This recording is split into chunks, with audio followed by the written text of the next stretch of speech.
सोलापूर जिल्ह्यातील माढा तालुक्यातल्या 14 वर्षाच्या मुलाच्या मृत्यूचं गूढ अजून वाढलंय। 14 वर्षाचा मुलगा स्वतःला गोळी कशी मारू शकतो, त्या मुलानं लॉक असलेल्या ड्रॉवरमधून रिव्हॉल्वर काढली कशी, असे प्रश्न मुलाच्या वडिलांनी उपस्थित केले। पाहूया। 14 वर्षाच्या मुलाची आत्महत्या की हत्या? मुलाच्या वडिलांना नेमका कोणावर संशय? सोलापूर जिल्ह्यातल्या माढा तालुक्यातल्या आढे गावात 7वीतल्या विद्यार्थ्याच्या डोक्यात गोळी लागून मृत्यू झाला। सुरुवातीला ही आत्महत्या असल्याचा संशय सर्वांनाच आला, पण मुलाच्या वडिलांनी ही आत्महत्या नसून हत्याच असल्याचा आरोप केलाय। 7वीत शिकणारा विद्यार्थी हा एकटाच घरी होता। त्याची आई अंगणवाडी सेविका असल्यानं कामावर गेली होती। संध्याकाळच्या वेळी आई घरी आली तेव्हा मुलगा रक्ताच्या थारोळ्यात पडलेला दिसला। मृत मुलाचे वडील सैन्य दलात आहेत, त्यामुळे त्यांच्या घरी परवानाधारक रिव्हॉल्वर होती। ज्या ठिकाणी ही रिव्हॉल्वर ठेवण्यात आली होती त्या ड्रॉवरला 2 प्रकारचं लॉक होतं। हे लॉक 7वीत शिकणाऱ्या त्या मुलानं याआधी कधीच काढलं नव्हतं। मृत मुलाच्या डोक्यावर डाव्या बाजूला गोळी लागली, पण हा मुलगा उजवा असल्यानं तो डोक्याच्या डाव्या बाजूला गोळी कशी मारू शकतो असा प्रश्न त्याच्या वडिलांनी उपस्थित केलाय।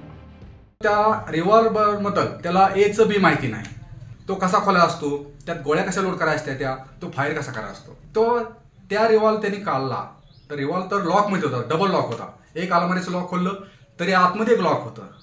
आता ती योगायोगाने त्यात कोणीच्या वेळा कशा हुडकल्या कशा घावल्या ही गोष्ट तो करू शकत नाही, का तर त्याला त्याबद्दल त्याची माहितीच नाही। माझा मुलगा हा डावा नव्हता, उजवा होता। त्यांनी आत्महत्या केली असती तर उजव्या बाजूने उजव्या हाताने धरून गोळी मारून आत्महत्या केली असती। डावाने करण्याचा विषय येत नाही, का तर डाव्यात आम्ही सोल्जर आहे। डाव्या हाताने रिव्हॉल्वर उलटा करून इथं मारून घेणं शक्य नाही। पण ही आत्महत्या नाही, ही हत्या आहे। ह्याची कसून चौकशी व्हावं आणि मला योग्य ती न्याय मिळावा।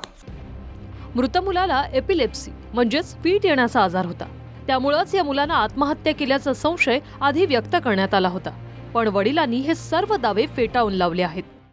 आता राहिली विषय की पोलिस म्हणते की त्याला फिट येत होती, तर मी सांगू शकतो फिट ही कुठला आजार नाही, मानसिक आजार नाही। म्हणजे त्या फिटचा आणि मानसिक संतुलनाचा अजिबात संबंध नाही। पोलिसांनी त्या डॉक्टरशी सुद्धा चर्चा करावी ह्या विषयावर, म्हणजे तो मानसिक रोगी नाही। टेंभुर्णी पोलीस स्टेशनला अकस्मात मध्ये दाखल झालेला आहे आणि त्या अनुषंगाने पोलीस पुढील तपास सध्या करीत आहेत। ज्या बंदुकीतून मुलाला गोळी लागली ती बंदूक पोलिसांनी जप्त केली।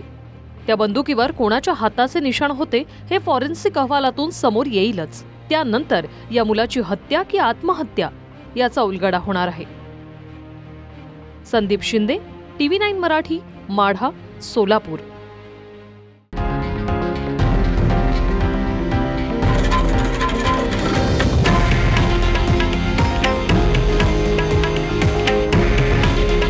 हे आहे देशातील नंबर 1 न्यूज नेटवर्क आणि आपण पाहत आहात TV9 मराठी। काळजी तुमची, हित महाराष्ट्राचं।